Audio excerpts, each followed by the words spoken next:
Published in 1953, the dystopian novel Fahrenheit 451 by Ray Bradbury became a guide to action in today's Putin's Russia. Following the journalists, opposition politicians and activists, the Kremlin authorities also started oppressing writers because they are foreign agents. This is how Russian libraries explain the absence of books by a number of Russian and foreign authors on the shelves. At the same time, in each region, officials release different lists of banned books. There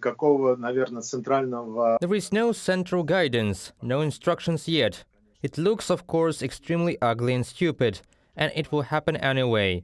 My prediction will, though it hasn't yet happened. The point is that the only principle of a successful career in Russia is simply the ability to please the boss. And it's thanks to Putin. You have to try to please your boss more than your potential competitors.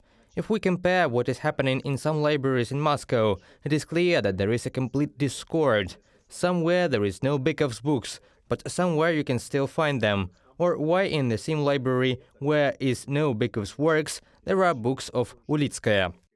The Directorate of the Department of Culture of Moscow, Mosrazvitia, refutes information about censorship lists. However, Vladimir Kosarevsky, head of the Akhmatova Smart Library, noted that there are secret lists, and sometimes they are dictated directly over the phone. Basically, they differ not in content, but in design. In the Western District, when the update of the library catalog came, they said, "Dear Library Director, please look at the update and return the books that are marked to be recycled." It was different in the northern region. They had exactly a specific list with, in my opinion, 70 books that needed to be removed, and things were written there, like, firstly, how many titles of these books of this author are in the district, and secondly, even the initiator of removing a specific book from the shelf was indicated. Vladimir Kosarevsky, head of the Akhmatova Smart Library in Krymskaya, Russia, in an interview with Novaya Gazeta. The banned list of literature usually includes those writers who openly opposed the war.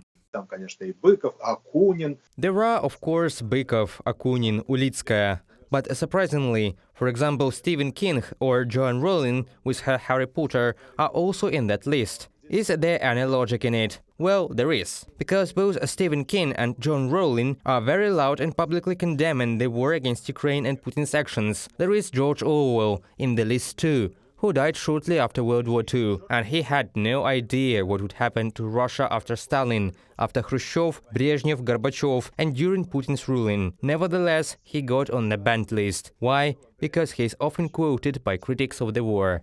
Animal Farm and 1984 by Orwell more than ever accurately reflect the reality in Russia today, the writers are sure. I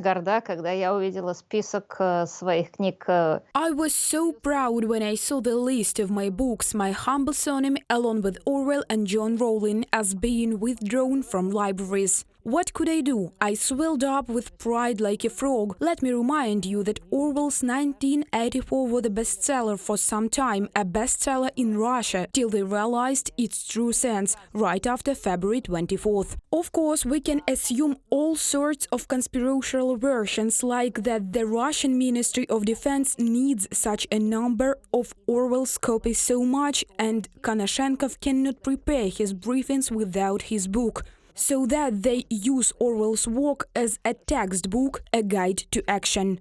Today's dictatorship in Russia is based on the Soviet one, however the current one is absolutely illogical, says the Russian poetess Alina Vitukhnovskaya, now banned in the Federation.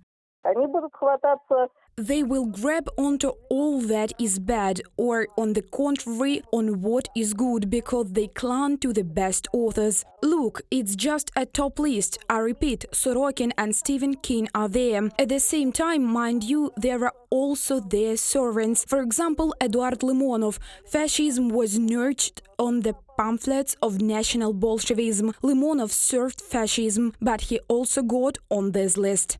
According to experts, Russia itself is gradually turning into a dystopian dictatorship that breeds anarchy within itself without clear rules and boundaries. Reported by Diana Kolesnik, Yulia Granovska, UATV News.